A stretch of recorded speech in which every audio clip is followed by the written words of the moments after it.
in terms of which American leader do I think was most like him? In terms of being a force for good in the world, in terms of defeating tyranny, and in terms of freeing the enterprise of a free people, Reagan. If there is anyone whose face belongs on Rushmore, I'd have thought it's got to be the Gipper. Yes, please. Another two-part question.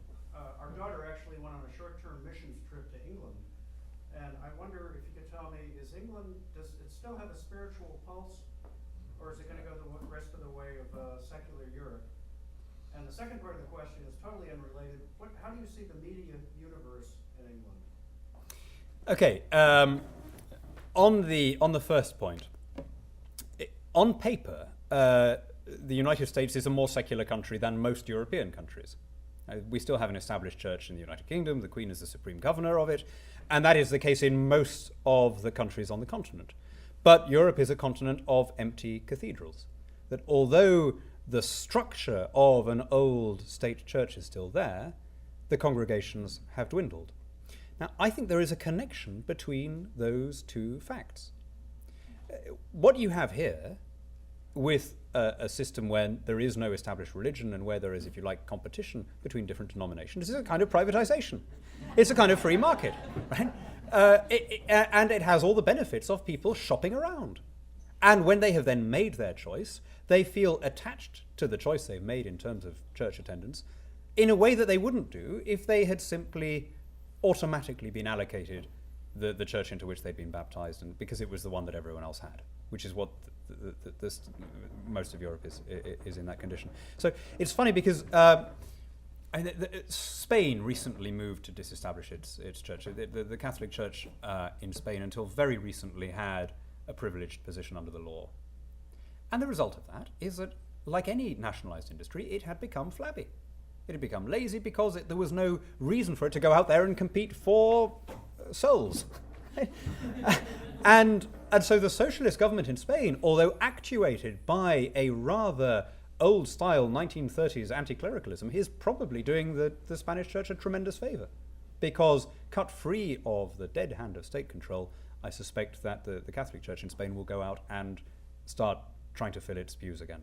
And I suspect a similar thing is true in Britain. British Conservatives are deeply attached to anti-disestablishmentarianism. It's not often that you get to use that word, is it? when it's genuinely apt and apposite. So there we are. But if they would only be logical, they would see that the same argument that they use to liberalise British Telecom, British Airways, and so on, would equally apply to the Church of England. And I think if we had a system like yours, where there is mutual respect but freedom among competing denominations, there would be something of a rise in attendance. Sorry, your second question was. How do you view the British media at this point? The British media is like yours. Its default setting is to the left. I mean, badly to the left. We had a classic example of this last week. We had a by-election in Norwich, which my party won, which it was always going to do. But the BBC decided in an early stage in the campaign that the Green Party was going to win. Now, I don't know whether they actually thought that this was going to happen, or whether they hoped to make it happen, because, of course, when you're a very small party, you benefit. The thing you most crave is equal treatment in the mainstream media. The funny thing was that the party the Greens were fifth at the last election there. They weren't just behind Conservative, Liberal and Labour, the three big. They were behind the UK Independence Party. And the UK Independence Party went to the BBC and said, well, hang on, if you're going to treat this as a four-party race, what about us? And of course, well, there's no way the BBC is going to do that, because these people are anti-Brussels, they're anti-immigration, they're climate change skeptics, they're not nice people. So we're the Greens, they deserve a fair crack of the whip. And so on the eve of poll, we had Green candidates and Green spokesmen still being talked up on the state broadcaster as though they were going to be the winners. Well, of course, they came fifth again, well behind the UK Independence Party again, or worryingly far behind the UK Independence Party, as a BBC presenter put it, with wonderful unconscious bias. So we really do have but that's one of there was about a month before that, one of the drama editors, who were not even on politics, said it's the role of the BBC to foster left of centre thinking. Well, if you listen to any of the BBC dramas, you'll see that it's already doing that. They're always predicated on the idea that capitalism is wicked and all the rest of it. But here's the good news. It doesn't really matter much anymore. These old media monoliths are losing their audience share almost by the minute. And the great advantage that we have as conservatives is that we are disintermediating the message.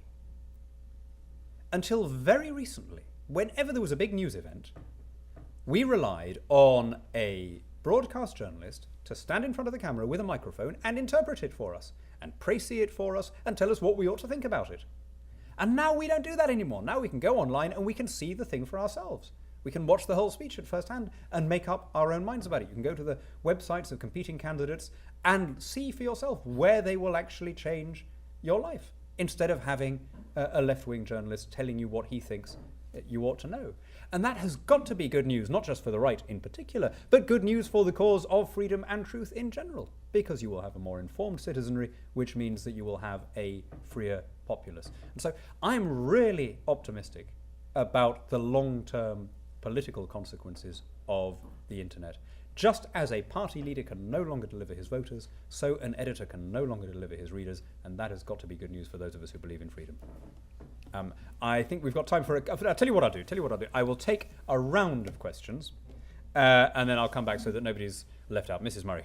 Given the recent local and EU elections, which many people labeled were protest votes, how can the Conservative office create British Tea parties to make sure that they have a firm enough lead in the national elections to take over Parliament again? Thank you. Is the gentleman at the back there? Yes. Yes, please.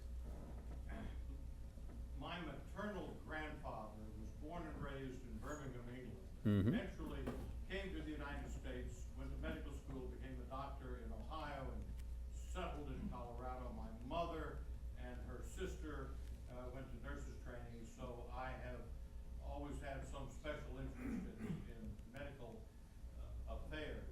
It is not by any means certain that we're going to have what Obama and the Democrat leadership in the Congress want passed.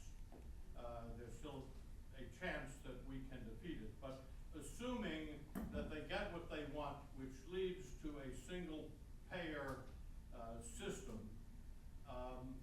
and we are all going to be under that system, what alternatives do you suggest that we might have open to us as Americans if we are denied medical treatment that we think that we ought to have in the United States? Thank you. There was somebody over here. Yes, please. When will the next election be in Britain? And am I correct in presuming there'll be a massive change in government at that time? Okay. And the lady there. Yes, please. What happens to medical malpractice in the single-payer system? I mean, I'm assuming that there are no lawsuits, but not sure. Yep. Okay. Is there anybody else? Okay.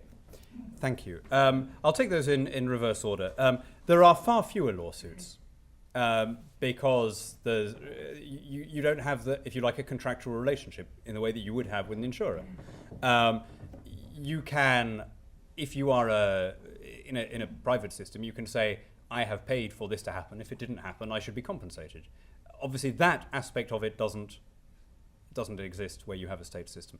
That's not to say that you can't claim compensation if somebody sort of chops the wrong leg off or something, right? I mean, if there is a case of just a complete error of that kind, then you're still covered by the normal laws on tort and redress and so on. But the idea that you can claim redress simply because the thing that you were hoping would happen hasn't happened, that doesn't exist under our system. By the way, I think your system could be improved if there was less litigation. I mean, I'm just saying that as an observer. And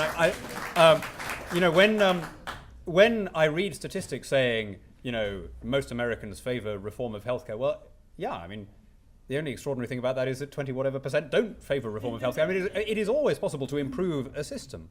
And I think you could do things that would shift towards kind of individual healthcare accounts that would have more of a market mechanism, because an insurance system isn't perfect either.